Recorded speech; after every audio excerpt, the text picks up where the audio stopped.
Fresh meat.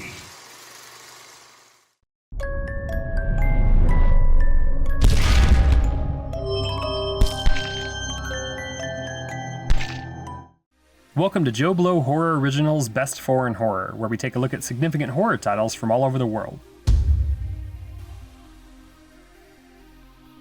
Normally we wouldn't head back to the same country so soon, but this one's special. Audition is something I watched on Netflix when I first got the service, and I'm not talking about streaming. The purpose for me getting into the service was to get the movies that Blockbuster didn't carry. They even said it in their advertisements. There were certainly things that Netflix wouldn't ship me, things that even they decided were better left alone. But for those, there was always DVD Planet right after each one of my paychecks. I would spend hours browsing Netflix by genre and cross-referencing things that my older brothers would tell me to find. Things they saw in Germany or at the UC Irvine Art House Theater, and Audition was one of the ones that always got mentioned. As a much younger man, I wasn't into slow burn movies, and this flick is nothing if not a slow burn. I remember enjoying a few specific scenes, and boy will we get to those, but overall I found it a bit dry. Fast forward to last year on Shudder, and the movie gets featured on Joe Bob's The Last Drive-In. Now of course I was initially enthralled to hear what the world's most notable drive-in critic thought of it, but I was also eager to see what I would think of the movie nearly 20 years after my first viewing.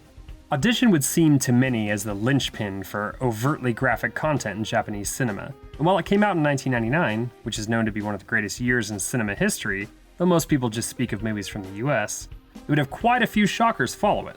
These include, but are certainly not limited to, Uzumaki, Suicide Club, Battle Royale, a personal favorite of mine, both movie and book, Ichi the Killer, and Late Bloomer.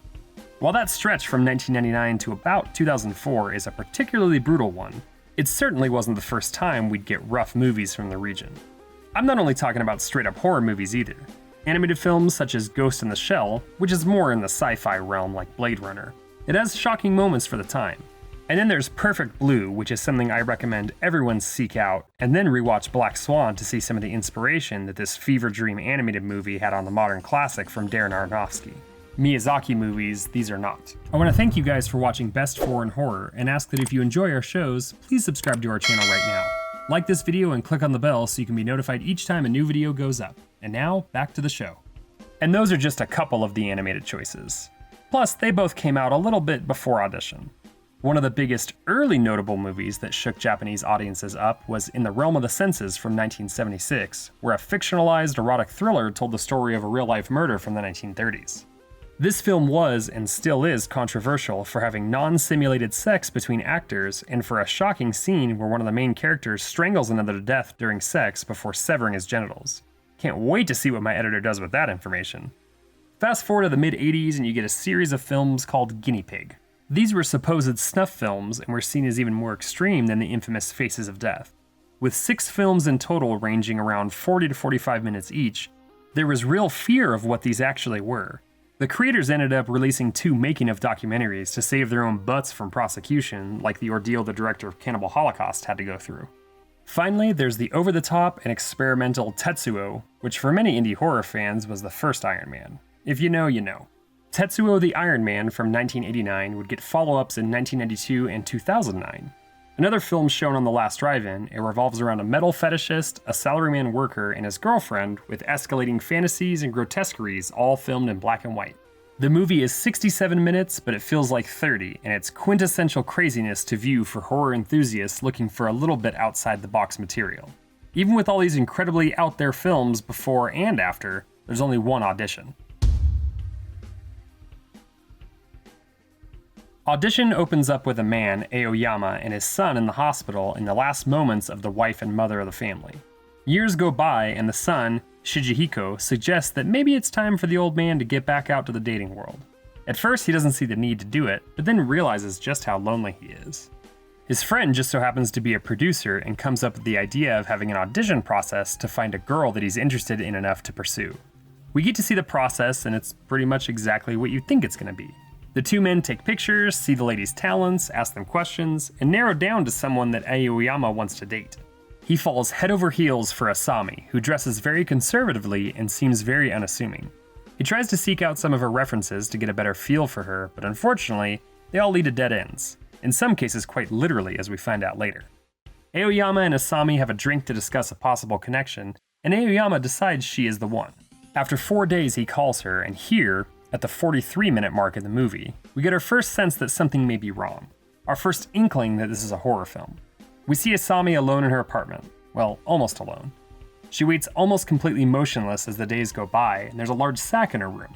When the phone finally rings, a wicked smile creeps across her face, and the bag leaps across the room with a disturbing noise. The two get to know each other before he finally decides to whisk her away on a vacation and propose to her. Before she allows them to consummate their vows, she makes him promise that she will be the only one he will ever love. He agrees and they make love. After he wakes up and finds Asami gone, he heads home and continues to try to make sense of her world. He tracks the references down and finds a deranged man in a wheelchair, and finds out that another reference was brutally murdered, but with extra parts found at the crime scene. Asami finds a picture of Aoyama's late wife at his house and snaps, feeling her request isn't being honored.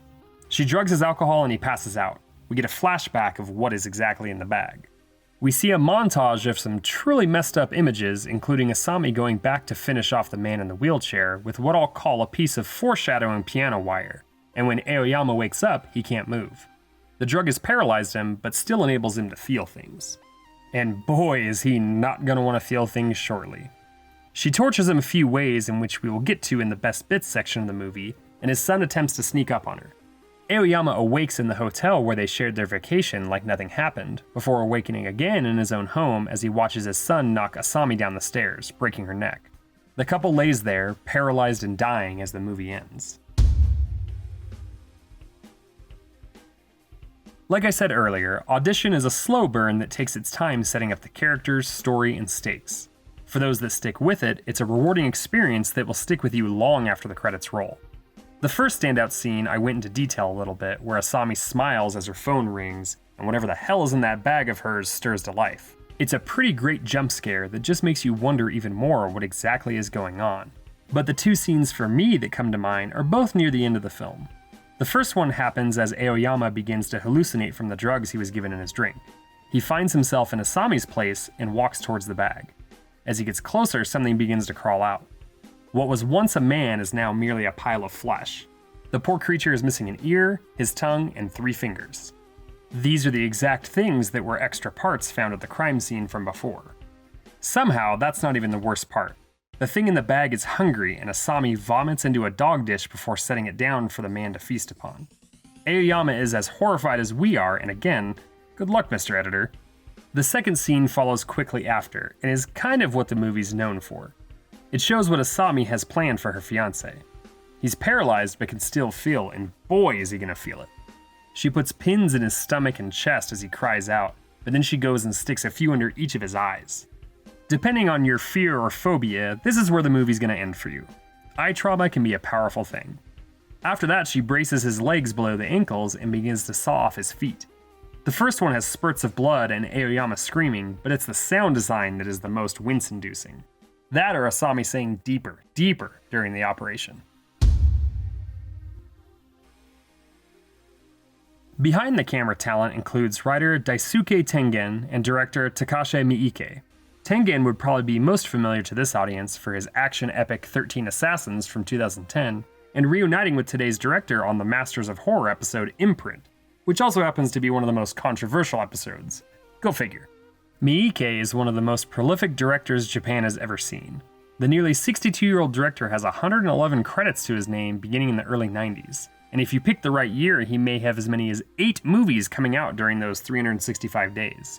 His style and genres change, but the ones people often refer to are Audition, Ichi the Killer, and One Missed Call. But honestly, there's quite a lot to find in this catalog.